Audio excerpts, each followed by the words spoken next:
Namaste to all and welcome to Isha spicy tasty world. ഇന്നത്തെ നമ്മുടെ കിച്ചണിൽ വളരെ ടേസ്റ്റിയും നല്ല സിമ്പിൾ വേയിൽ തയ്യാറാക്കാൻ പറ്റിയ സോയ ചങ്ക്സ് ഫ്രൈഡ് റൈസ് ആണ് തയ്യാറാക്കുന്നത്. ചിക്കനെ കാട്ടി വളരെ സ്വാദിഷ്ടമായിട്ട് നമുക്ക് ഈ ഒരു ഫ്രൈഡ് റൈസ് തയ്യാറാക്കാം.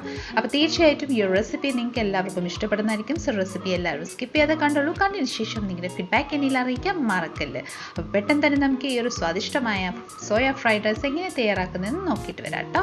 അപ്പം നമ്മുടെ ഈ ഒരു റൈസ് പ്രിപ്പയർ ചെയ്യാനായിട്ട് 4 കപ്പ് ബസ്മതി റൈസ് നന്നായിട്ട് വാഷ് ചെയ്തതിന് ശേഷം വെള്ളത്തിൽ ഉപ്പിട്ട് നന്നായിട്ടൊന്ന് ബോയിൽ ചെയ്ത് ഒന്ന് ഹാഫ് കുക്ക് 90% കുക്കാക്കിയിട്ട് റെഡിയാക്കി ഇവിടെ വെച്ചിട്ടുണ്ട്. ഇനി നമുക്ക് ഇതിന് വേണ്ടിയത് സോയ ചങ്ക്സ് ആണ്. അതിനായി ഞാനൊരു 10-15 മിനിറ്റ് നല്ല ചൂടുവെള്ളത്തിൽ സോയ ചങ്ക്സ് ഒന്ന് സോക്ക് ചെയ്ത് വെച്ചിട്ടുണ്ടായിരുന്നു. അതിനുശേഷം നന്നായിട്ടൊന്ന് വെള്ളം നന്നായിട്ട് പിഴിഞ്ഞതിന് ശേഷം ഒരു ബൗളിലോട്ട് റെഡിയാക്കി വെച്ചിട്ടുണ്ട്. ഇനി നമുക്ക് ഇതിലോട്ട് ആവശ്യമനുസരിച്ച് ഉപ്പ് ചേർക്കാം. ഉപ്പ് ചേർത്തതിന് ശേഷം എരിവ് താല്പര്യം അനുസരിച്ച് എരിവ് ചേർത്തോളൂ. ഞാനിവിടെ 1/2 ടീസ്പൂണ് മുളക് പൊടി ചേർത്തിട്ടുണ്ട്. ഒരു 1/2 ടീസ്പൂണ് മല്ലിപ്പൊടിയും കൂടെ ചേർത്തിട്ടുണ്ട്. ഇതിലോട്ട് 1 ടീസ്പൂണ് നമ്മുടെ ഇഞ്ചിയും വെളുത്തുള്ളി പേസ്റ്റ്. ഇനി നമുക്ക് ഇതിലോട്ട് ഒരു 4 ടേബിൾ സ്പൂണ് കോൺഫ്ലവറും കൂടെ ആഡ് ചെയ്ത് കൊടുക്കാം. ഒരു കോട്ടിങ് കിട്ടാൻ വേണ്ടിയിട്ടാണ് നമ്മൾ കോൺഫ്ലവർ ആഡ് ചെയ്യുന്നത്. കോൺഫ്ലവർ ആഡ് ചെയ്തതിന് ശേഷം നന്നായിട്ടൊന്ന് മിക്സ് ചെയ്ത് നന്നായിട്ടൊന്ന് കോട്ട് ചെയ്തെടുക്കാം. ഇതിലോട്ട് ഒരു ഞുള്ള് ഞാൻ റെഡ് കളർ ആഡ് ചെയ്യുന്നുണ്ട്. ഇത് തീർച്ചയായിട്ടും ഓപ്ഷനാണ്. ഞാൻ വീഡിയോ ഷൂട്ട് ചെയ്യുന്നുണ്ട്, റെഡ് കളർ ആഡ് ചെയ്തിട്ടുണ്ട്. നമ്മൾ സ്ട്രീറ്റ് സ്റ്റൈലാണല്ലോ ഉണ്ടാക്കുന്നത്.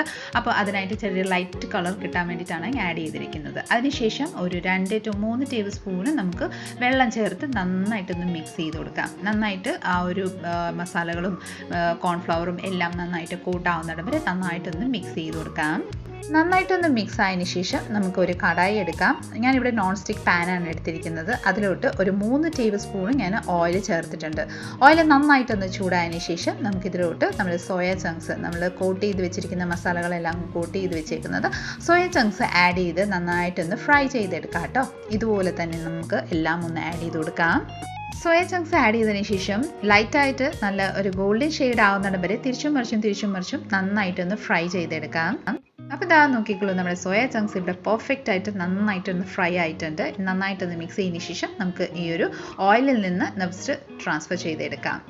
ഫ്ലെയിം ഓൺ ചെയ്തിട്ട് ഇനി നമുക്കൊരു കടായി വെക്കാം. അതിലോട്ട് 1 ടേബിൾ സ്പൂൺ ഓയിൽ ചേർത്തിട്ടുണ്ട്. ഇനി നമുക്ക് ഇതിലോട്ട് ബാക്കി നമ്മുടെ സോയ ചങ്ക്സ് ഫ്രൈ ചെയ്ത് വെച്ചിരിക്കുന്ന ബാക്കി ഓയിൽ നമുക്ക് ഇതിലോട്ട് ആഡ് ചെയ്തതിന് ശേഷം നമുക്കൊരു മീഡിയം സൈസ് സവോള തീരെ നൈസായിട്ട് നീളത്തിൽ സ്ലൈസ് ചെയ്ത് വെച്ചിട്ടുണ്ടായിരുന്നു. അതും ഇതിലോട്ട് ആഡ് ചെയ്ത് കൊടുക്കാം. അതിനുശേഷം നന്നായിട്ടൊന്ന് വഴട്ടിയെടുക്കാം. ലൈറ്റായിട്ടൊന്ന് കുക്കായാൽ മതി.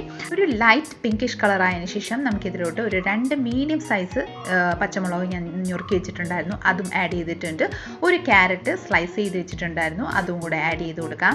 ബീൻസ് ഉണ്ടെങ്കിൽ ബീൻസും കൂടെ ആഡ് ചെയ്തോളൂ. ക്യാബേജ്, നിങ്ങൾക്ക് ഏത് വെജിറ്റബിൾസ് ആണ് താല്പര്യം അതൊക്കെ ആഡ് ചെയ്ത് നന്നായിട്ട് ഇതുപോലെ സോർട്ട് ഔട്ട് ചെയ്ത് കൊടുക്കാം കേട്ടോ. ഫ്രൈഡ് റൈസ് തയ്യാറാക്കുമ്പോൾ അധികം ഒന്നും കുക്കാവേണ്ട ആവശ്യമില്ല, ജസ്റ്റ് ലൈറ്റ് ആയിട്ട്. ഇനി ഇതിലോട്ട് 1 ടേബിൾ സ്പൂണ് ഇഞ്ചിയും വെളുത്തുള്ളി പേസ്റ്റും നന്നായിട്ടൊന്ന് വഴറ്റി കൊടുക്കാം. ഇതുപോലെ ഒന്ന് ഹാഫ് കുക്ക് ആയതിനു ശേഷം നമുക്കിതിലോട്ട് ഒരു 2 table spoon tomato sauce add ചെയ്ത് കൊടുക്കാം. ടൊമാറ്റോ സോസ് ആഡ് ചെയ്തതിന് ശേഷം ഇതിലോട്ട് ഒരു 2 ടീസ്പൂൺ സോയ സോസും കൂടെ ആഡ് ചെയ്തതിന് ശേഷം നന്നായിട്ടൊന്ന് സോർട്ട് ഔട്ട് ചെയ്യാം. നന്നായിട്ട് ഇതുപോലെ ഒന്ന് മിക്സ് ചെയ്തതിന് ശേഷം ഇതിലോട്ട് നമുക്ക് വേവിച്ച് വെച്ചിരിക്കുന്ന റൈസ് ഒന്ന് ആഡ് ചെയ്ത് കൊടുക്കാം. റൈസ് ആഡ് ചെയ്തതിന് ശേഷം നന്നായിട്ടൊന്ന് മിക്സ് ചെയ്ത് കൊടുക്കാം. നന്നായിട്ടൊന്ന് മിക്സ് ചെയ്തതിന് ശേഷം നമ്മൾ ഫ്രൈ ചെയ്ത് വെച്ചിരിക്കുന്ന സോയ ചങ്ക്സും കൂടെ ഇതിലോട്ട് ഒന്ന് ആഡ് ചെയ്തതിന് ശേഷം നമുക്കിതിലോട്ട് 1 ടീസ്പൂണ് കുരുമുളക് പൊടിയും കൂടെ ആഡ് ചെയ്ത് കൊടുക്കാം. കുരുമുളക് പൊടിയും കൂടെ ആഡ് ചെയ്തതിന് ശേഷം ഈ വകയെല്ലാം നന്നായിട്ടൊന്ന് മിക്സ് ചെയ്ത് കൊടുക്കാം. ഹൈ ഫ്ലെയിമിൽ വെച്ചിട്ട് വേണം നമുക്ക് ഇത് എല്ലാം നന്നായിട്ടൊന്ന് മിക്സ് ചെയ്തെടുക്കാൻ. നന്നായിട്ടൊന്ന് മിക്സ് ചെയ്ത് കൊടുക്കാം കേട്ടോ. നന്നായിട്ടൊന്ന് മിക്സ് ചെയ്തതിന് ശേഷം ഈ സമയത്ത് ഉപ്പും കാര്യങ്ങളൊക്കെ ഉണ്ടോയെന്ന് നോക്കിയതിന് ശേഷം ഉപ്പൊന്ന് അഡ്ജസ്റ്റ് ചെയ്തോളൂ. അപ്പോൾ ഇതാ വളരെ ടേസ്റ്റി ആയിട്ടുള്ളൊരു നമ്മുടെ സോയ ചങ്ക്സ് ഫ്രൈഡ് റൈസ് ഇവിടെ റെഡിയാണ്. നമുക്ക് സർവിങ് പ്ലേറ്റിലോട്ട് ഫ്ലെയിം ഓഫ് ചെയ്തതിന് ശേഷം ഒന്ന് സെർവ് ചെയ്തെടുക്കാം. ഒരു പ്ലേറ്റ് സെറ്റ് ചെയ്തതിന് ശേഷം ഇതാ ഞാൻ ഇവിടെ നമ്മുടെ ഈ ഒരു സോയ ചങ്ക്സ് ഫ്രൈഡ് റൈസ് നമ്മൾ സെർവ് ചെയ്യുന്നുണ്ട്. അപ്പോൾ ഇതാ നമ്മുടെ പെട്ടെന്ന് തന്നെ തയ്യാറാക്കാൻ പറ്റിയ ഒരു അടിപൊളി സോയ ചങ്ക്സ് ഫ്രൈഡ് റൈസ് ഇവിടെ റെഡിയാണ്. കുട്ടികൾക്ക് മാത്രമല്ല മുതിർക്കുന്നവർക്കും എല്ലാവർക്കും ഒരേപോലെ ഇഷ്ടമായ ഒരു സ്വാദിഷ്ടമായിട്ടുള്ള ഒരു റെസിപ്പിയാണ്. നിങ്ങൾ എല്ലാവരും തീർച്ചയായിട്ടും ഒരു തവണയെങ്കിലും ഒന്ന് ട്രൈ ചെയ്ത് നോക്കിക്കോളൂ കേട്ടോ. അത്രയ്ക്ക് ടേസ്റ്റിയാണ്. അപ്പോൾ നമ്മുടെ ഇന്നത്തെ ഈ ഒരു റെസിപ്പി നിങ്ങൾക്ക് എല്ലാവർക്കും ഇഷ്ടപ്പെട്ടിട്ടുണ്ടെങ്കിൽ ഒന്ന് ലൈക്ക്, ഷെയർ ആൻഡ് സബ്സ്ക്രൈബ് കൂടി ചെയ്തിട്ട് മാക്സിമം ഒന്ന് സപ്പോർട്ട് ചെയ്തേക്കണേ. തൊട്ടടുത്തുള്ള ബെൽ ബട്ടൺ കൂടെ ഒന്ന് ക്ലിക്ക് ചെയ്യുവാണെങ്കിൽ ഞാൻ എടുത്ത പുതിയ വീഡിയോസിന് നോട്ടിഫിക്കേഷൻ നിങ്ങൾക്ക് അപ്പോൾ തന്നെ കിട്ടുന്നതായിരിക്കും.